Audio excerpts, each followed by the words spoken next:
What I've found the most interesting is that when you decide that you want to get clean water, you can't just like go online and be like, all right, I'm just going to order the best filters and just throw them into your house. You actually have to find out like the source of your water, get it tested, and then decide like what you want out of your water. Welcome to Everyday Plumbing, the good, the bad, the ugly, with Chuck Barron. Water pod. I've been excited for this one. Hey guys, welcome to Everyday Plumbing, the good, the bad, the ugly. My man Rob here. We're going down a deep, dirty hole of dirty water that's actually cleaned up for us by the cities with whatever chemicals they use to make it people safe. And we've been going back and forth. Rob has become a legend over here, going deep into what it takes to test, to locate, to figure out, just to make the water better so we can drink healthy water, so we can shower healthy, take care of our plumbing. Rob, you could jump in and tell them your background on this, because we're just trying to help everybody. We're not here to blame the blame game, but we're here. We want to learn. Yeah, definitely not here to point fingers or anything, because they do add this stuff to the water for public safety. If we didn't add things to the water, then we would have like mosquitoes, like bacteria, crazy stuff. So it's not the fact that they're like doing things to the water on purpose in a negative way, but they're making it safe for public, like the mass public majority of people to be safer. And then it's our duty as individuals or homeowners to do our own research and get cleaner water, because the water is already clean that's coming out of the municipalities. It's just maybe not perfect, I would say. That was one of the things I wanted to bring up. We were just talking about offset that every house, every individual wants something different out of their water. And the best way to accomplish that is to test it. We use national testing laboratories, a great third party. You can go there yourself, or you can have us do it for you, and we'll dial in on what you need for what you're trying to accomplish. Every person is different. Every person wants something different out of their water, and then every water source, unless you live on Absecon Island or a closed-circuited municipal water source, everybody's water is going to be a little bit different. What's in it with contaminants, sediment, pH levels, everybody's water is going to be a little bit different. So unless you're coming from like a very strict municipal source, you need to test your water first, then decide what you want from your water, and then move on from there. It's not a standard, I would say, yet for everyone's water, because everybody's getting their water from different sources. That's a great point. Now, you can actually go deep. You can treat the water as it comes in your home. That'll eliminate certain contaminants or metals, sediment. Then you can go deeper dive right as you drink at the kitchen sink with a 99% osmosis in a stainless steel bottle. I might be speaking out of term, or a glass bottle, knowing that you're getting pure water.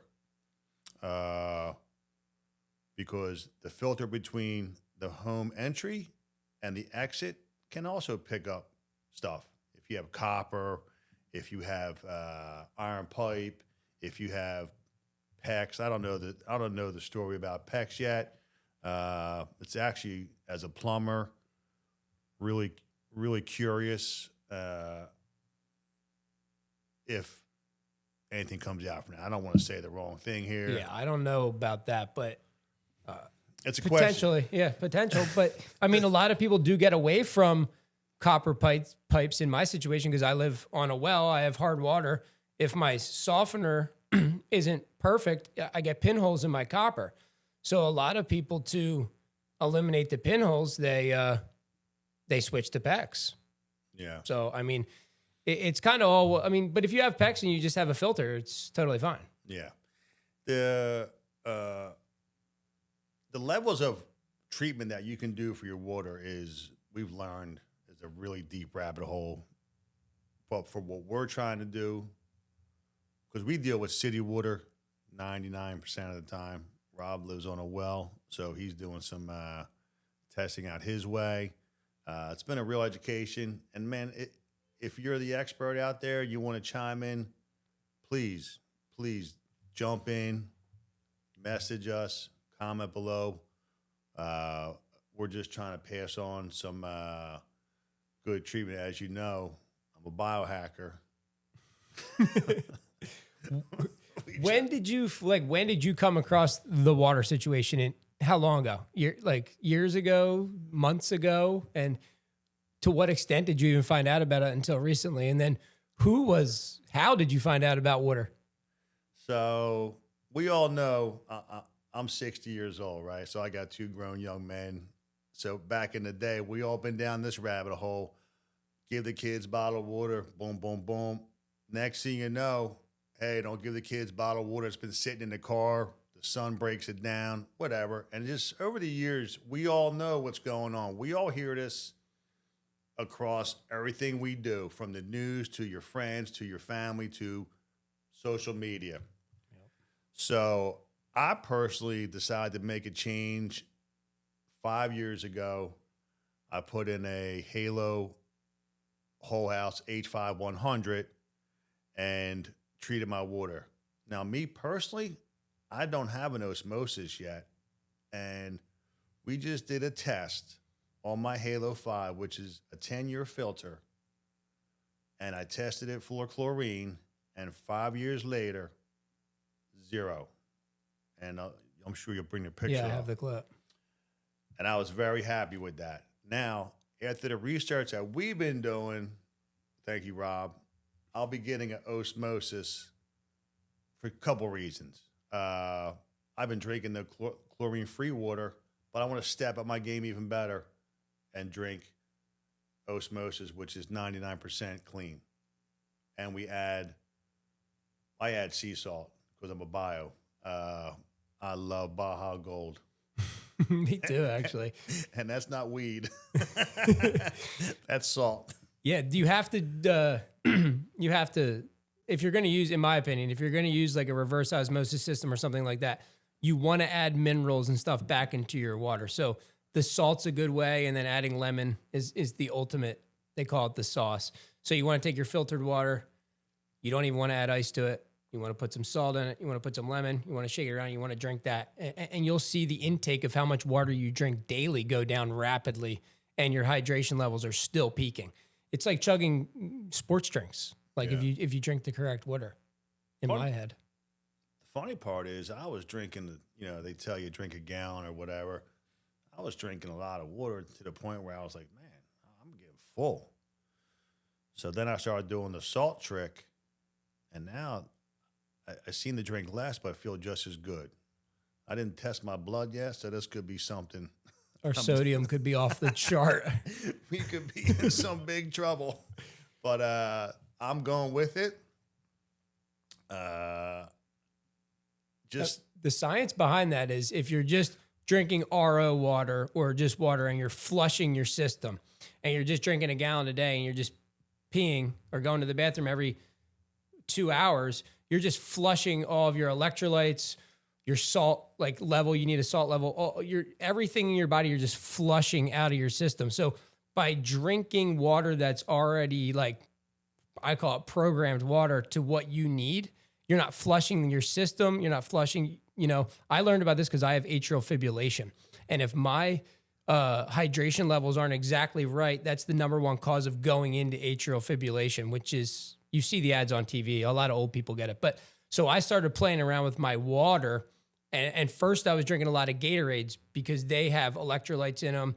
They have sodium. They have all this stuff in them that build your body back up without flushing it. And then I just decided that there's too much sugar, too much dye in the Gatorades, and wanted to figure out how to make my water do the same thing as a sports drink. Yeah, no, that's awesome. So what did you find, or what have you found the most interesting since we started this research into water, this rabbit hole? So we all know that if you go on social media, it's not social media no more, it's information media. You start talking about something, you start getting it on your feed or interest media. So I started getting on my feed when the guy tests water, puts his hand in it. It's yellow, it's chlorinated before he does it, puts his hand in, comes out, clean, no chlorine. So we did it a couple of times here. Then I said, let's go next level. I do plunging. I got to fill the tub up. We just did it today. I just did it half an hour ago. I'm on fire right now. That we filled the tub up, tested it beforehand. The chlorine was, I forget what number. I sat in it for 4 minutes. Definitely absorbed most of it. And that's a lot of body of water. So it made me think, that was the most that I found interesting. And then made me go down a rabbit hole of trying to fix. Yeah, I mean, I've seen that test. I saw that test like 3 years ago, even before I started working with you again. And I was just blown away. But like, I've been living on well water my whole life. So like, I never really worried about the chlorine. But what I've found the most interesting is that when you decide that you want to get clean water, you can't just like go online and be like, all right, I'm just going to order the best filters and just throw them into your house. You actually have to find out like the source of your water, get it tested, and then decide like what you want out of your water. Because like just living there's the difference between like city, then they have city well, which is a municipality, which is they draw off of wells, groundwater, and then just your regular well. So all of them are treated except just a regular well. But you need to test, I would say, every single source of water, like at your own house, unless you live in like on Absecon Island, pretty much. That's what I found the most interesting. I was blown away by that. It's really interesting that we'll just talk Brigantine, which Brigantine just had a thing on Facebook that if the water was cloudy down a certain block.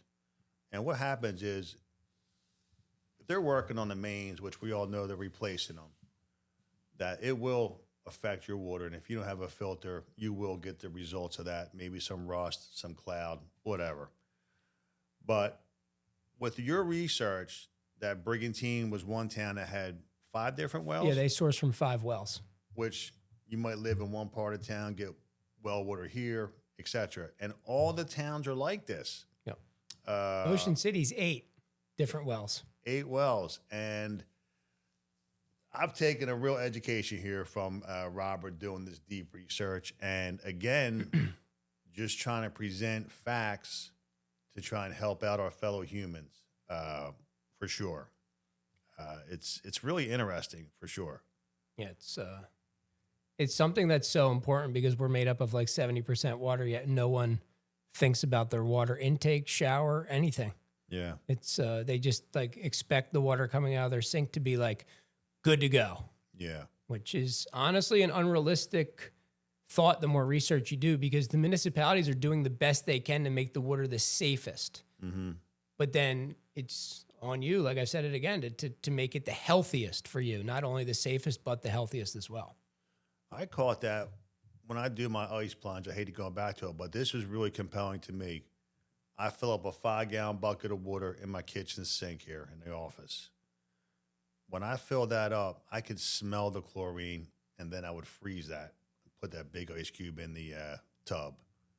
Then I knew I had to clean up my water. So, because I don't want to do, I do a lot of plunging. The chlorine's terrible. I don't even like the smell of it. Now, I don't know where I'm going with this, but I think that, well, you're going with the chloramine. I think that the reason why we smell it so much on Absecon Island is because I think they're juicing it with chloramine, which is different than chlorine, which you already know. But I'll tell the people watching that the chloramine doesn't break down. Like the chlorine will dissipate. Like say you have the water sitting in your pipes for 5 hours, the water in your pipes, if it's just chlorine, there will be no chlorine because it will dissipate itself. But if you use the chloramine, that stays for a really long time. It technically breaks down, but a really long time. So I think why we have such high markers in Atlantic City, because this is where we work, is because it's chloramine, it's chlorine mixed with chloramine. Well, you can actually, the public out there, we have a website we found that we use. It's called awg.org. You can actually put in your zip code, and that reports, I guess the cities report to somebody, and look up what's in your water. It's really interesting. Again, check it out. I've done a lot. Yeah. With city, though, you're really only looking at chlorine, chloramine, fluoride, iron, and magnesium. You're not really looking at the bacteria and all that other stuff like you'd be looking in a well. So there's really only like 5 things you need to worry about in the municipal water. So in a sense, they're already dialing it down to only 5 things you need to worry about. If you are on a well, like I am, you need to worry about sediment, all sorts of crazy stuff, bacteria, like everything that could go, anything that goes into the ground through that could get into your water. Right. So, I mean, they are filtering it to a safe level, which is way easier for us to then be able to fix for what you exactly want in my head. It's easier. What I found interesting that you told me was that if you have an animal die on your property near your well, Yep. that can actually decompose and go in your water. Yes. I found that to be wild. That's gnarly. But actually, the ones for specifically Brigantine and Ocean City, those wells are 800 feet deep. They're from a deep aquifer. So, like, nothing's getting in there. That's why that water's supposedly really good. Yeah. That's what they say. Mm-hmm. But the fluoride, it's added to reduce cavities. And, like, over, like, a short period of time, it's not going to affect you at all. Like, because obviously you go to the dentist, they hit you with fluoride. There's fluoride in your toothpaste, all that stuff. But, like, with the water, most people want to be able to control their fluoride intake. If they're already using the toothpaste, so forth, they don't necessarily want to be chugging fluoride. So if you want to get rid of that, you have to have a reverse osmosis. It's the only thing that can take that out. You can filter most things with just a carbon filter, but when you get into the nitty gritty and you want it on like a point system for drinking, you want an RO in my mind. How about this?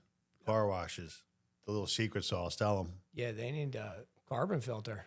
No, and they use osmosis to clean, to not leave spots. Do they really? I Yeah. didn't even know that. I thought they were just using like a, oh, really? Because remember the guy we did in Brigantine? Right. We installed a carbon filter for him in his garage. You know what I'm talking about? Oh, yeah. And just a carbon filter, no like. Because he was washing his car. Right. So then he told us that since we installed that filter, he doesn't get spots on his car anymore. So I went to a job, EHT car wash. I can't remember the name of it. They were going to do a new heater. I didn't know this, but he had like a 500 gallon of osmosis water that they wash cars with, because who wants to go to a car wash? It's a self car wash, and I'm sure the kind you drive through probably do the same thing. That you come out of car wash, you got spots on your car, and you're going to be a little ticked off. So I was like, wow, that really makes sense, man. That's cool, actually. I honestly didn't even know that. Yeah. I just know that for since the cannabis market in New Jersey is so big, all the places here have 1,500 gallon stock tanks, and then they reverse osmosis all the water, bring it into the stock tank, and then they actually keep the stock tank at 70 degrees heated, and then the water for all the plants and all that kind of stuff is reverse osmosis water, because it's the cleanest form of water that you can get for not only humans but plants, agriculture, everything, cars apparently. Wow. So it's pretty crazy. Yeah, I'm gonna start. I'm gonna put one in my house for Miss Marcy, so she can cook me some food that's good. I want to get one for sure. I mean, my water's pretty good, but reverse osmosis would really change the game. With all that being said, there are plenty of different options for homeowners out there to drink safer water. Starting with just a simple sediment filter, which, I mean, you don't need that in a municipality, but for sand, soot, all the kind of stuff that would kill your pumps, your heater, all that kind of stuff, that's bottom base level. Like, that's not doing anything for your health. That's just all for your house. Protecting your equipment. And I think that's where most people were for a long time. Like, just making sure that their appliances, all that stuff was good. They weren't even thinking about themselves, because I know I wasn't. Like, for years. Yeah. And then carbon filters is the next. That's the baby. That helps clean up the city water to make it ultra for you as a human. Yep. Chlorine, chloramine, pretty much just the odor, the taste, the shower situation. That's what that's for. Because if you think about it, like the whole house carbon filter, It's almost a have to, in my mind, if you live in a city water situation, because 80% of the chlorine that you ingest into your body is through a warm shower, a warm steam shower. It gets through your lungs. It's processed through your lungs that way. That's the interesting fact. That's the cooker. Yeah. Time for cold showers. So you could either go with carbon filters for that, like a whole house carbon filter, which then that would also be helping your drinking water as well. Like we just tested your house, 0 chlorine after 5 years. And you could either, that's for your showers, drinking. Your water wouldn't be perfect for drinking, but for everything else, it would be pretty good. It takes out like 80% of the contaminants, just the carbon filter. And it protects stupid things like toilet parts, Yep. your appliances. But dude, faucets, all the grime, all the weird stuff that gets built up in there, the stuff that clogs inside those little filters, all these things, you know, it's not only for your health at the same time, it's maintenance for your house. It's pretty crazy. Honestly, the RO, which is considered a point of use product, and then if you didn't want to go whole house filter, you could do a shower head filter is the new like gimmick that's being sold now. I haven't looked into that at all, really. We should, because I'll be honest with you, I know a lot of people in like apartment buildings. Yep. And there's point of uses that you can go at the sink, at the shower head. Yep. I'm actually interested in that shower head. I am too, just for the fact of like one guy that works here, he rents his apartment. He wants to drink clean water, the whole deal, because he knows the research we're doing. So he got himself a reverse osmosis, slapped it under his sink. That's not going to do anything for his shower, but he doesn't want to put a whole house filter because he's not going to filter all the other apartments' water. That would be a waste of his money. Yep. So he could just slap in a shower head filter. So then he'd be getting the protection on his skin, body, and everything. And then the reverse osmosis would be giving him the protection when he drinks it. Yeah. So if you don't like own your property and want to get protection, those are things that you could like install, but uninstall and take with you to your next property. I don't even think we mentioned the fact that you ain't got to carry cases of water no more. Well, that's, I mean, if you... How's your back? How's your back, but plus your wallet? Like, I'm not even trying to sell a filter here, but like a filter, you put it in once and done. Hundreds and hundreds of bottles of water. Mm-hmm. I mean, you go to Wawa now, you're spending $3.49 on a liter of water. Yeah. And it's not even good water. It's just straight out of the municipality tap. Yeah. So, for sure. I mean, that's kind of all the notes I have. Well, we truly coming at you with, we want to learn too. So we are absolutely not perfect here. If you can give us some tips or get us on a road that may help us help you better, feel free to hit us up. Like, share, subscribe, and we truly appreciate your attention. And Hob, I appreciate your hard work, brother. Yeah, this is fun, honestly. Because I've known about water since I was like 10 years old. My parents had a crazy filtration system when we lived in Pennsylvania because we went to like a hippie school, and they were like deep into the water then. And I always thought they were totally just loony, crazy. And then now I'm doing the research, and I'm like, whoa, they were 40 years ahead of the time. Yeah, it's crazy. 40 years. Well, here's the question of the day. Do you want to be a filter, or do you want to drink filtered water? That's the question of the day. Yeah, but I just want to say one thing, that if you have any thoughts, comments, questions about water, about filters, any knowledge you want to give us, drop them in the comment section below so we can start a conversation here about water. We're not the all-time like overseers of water. We want to learn everything there is to learn. The rabbit hole goes deep, and you guys probably have some knowledge that would be interesting for us as well. Awesome. Thank you, brother. Yep. Good podcast. See you at the next one, guys. Appreciate you. Welcome to Everyday Plumbing, the good, the bad, the ugly, with Chuck Barron.